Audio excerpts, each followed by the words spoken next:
गुरु पूर्णिमा के पर्व की हम बात कर रहे हैं, तो अपने गुरु की उपासना कैसे करेंगे? गुरु को उच्च आसन पर बैठाएं। अगर गुरु आपके पास मौजूद हैं तो अपने गुरु को उच्च आसन पर बैठाइए, उनके चरण जल से धुलाइए और पूछिए। इसके बाद उनके चरणों में पीले या सफेद फूल अर्पित करिए। इसके बाद उन्हें श्वेत या पीले वस्त्र उपहार में दीजिए। यथाशक्ति फल, मिठाई, दक्षिणा जो भी आप अर्पित कर सकते हैं वो करिए और गुरु से अपना दायित्व स्वीकार करने की प्रार्थना कीजिए। अगर आपके गुरु आपके पास नहीं हैं या गुरु ने शरीर छोड़ दिया है, गुरु सूक्ष्म सत्ता में चले गए हैं। देखिए, गुरु जो होता है ना, उसकी मृत्यु कभी नहीं होती। जो गुरु सत्ता है, गुरु सत्ता हमेशा ही आकाश मंडल में विद्यमान होती है।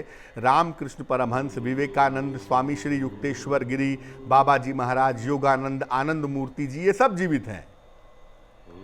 ऐसा नहीं है कि इनकी सत्ता नष्ट हो गई। गुरु सत्ता इनकी हमेशा मौजूद रहती है।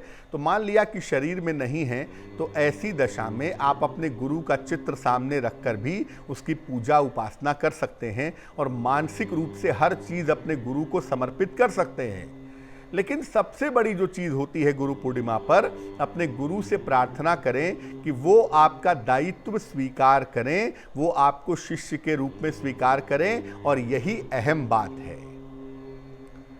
याद रखिए, अगर सद्गुरु मिल गए आपको, वास्तव में सद्गुरु, मैं किसी व्यक्ति की बात नहीं कर रहा हूं, जो सत्य के रास्ते पे चलने वाला गुरु है, सद्गुरु है, मैं उसकी बात कर रहा हूं कि अगर आपको वास्तव में सत्य गुरु मिल जाते हैं, सद्गुरु मिल जाते हैं, तो यकीन मानिए ये आपके जन्म जन्मांतर की ईश्वर की कृपा का परिणाम है।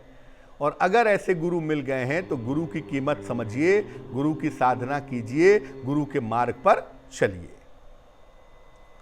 एक प्रश्न और आपके मन में आता है कि अगर आपके गुरु नहीं हैं तो क्या करना चाहिए? अगर आपके गुरु नहीं हैं तो क्या उपाय करना ज्यादा बेहतर होगा?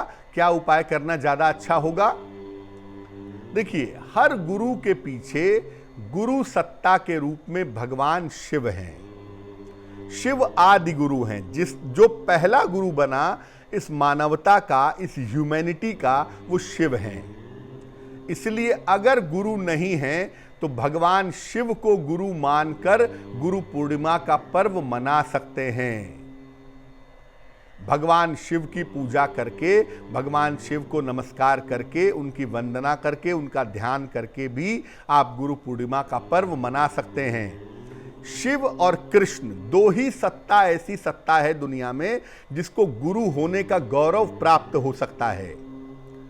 भगवान कृष्ण को भी आप गुरु मान सकते हैं। वसुदेव सुतम देवम कंस चाणूर मर्दनम देवकी परमानंदम कृष्णम वंदे जगत गुरुम। कृष्ण को जगत गुरु माना गया है और गुरु के रूप में ही उन्होंने भगवत गीता का ज्ञान सभी मानवों को दिया है। तो भगवान कृष्ण को भी गुरु माना जा सकता है। भगवान श्री कृष्ण या भगवान शिव का ध्यान करिए कि वो कमल के फूल पर बैठे हुए हैं और आपको आशीर्वाद दे रहे हैं। ऐसा ध्यान जरूर कीजिए।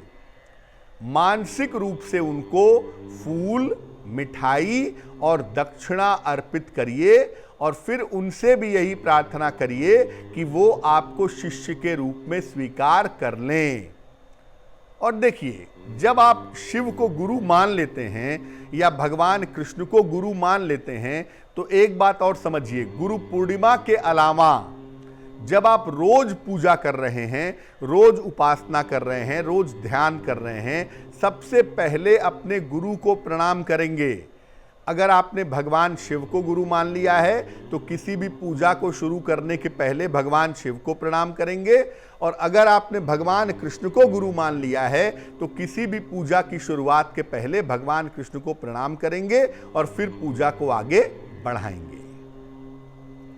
तो गुरु पूर्णिमा का पावन पर्व 5 जुलाई को मनाया जा रहा है और निवेदन आप सबसे यही है कि अपने गुरु की वंदना करिए, अपने गुरु को तलाशिए और ऐसे गुरु को तलाशिए जिसको स्वयं ईश्वर की अनुभूति हुई हो, क्योंकि जिसको ईश्वर की अनुभूति नहीं है वो आपको ईश्वर का अनुभव नहीं करवा सकता।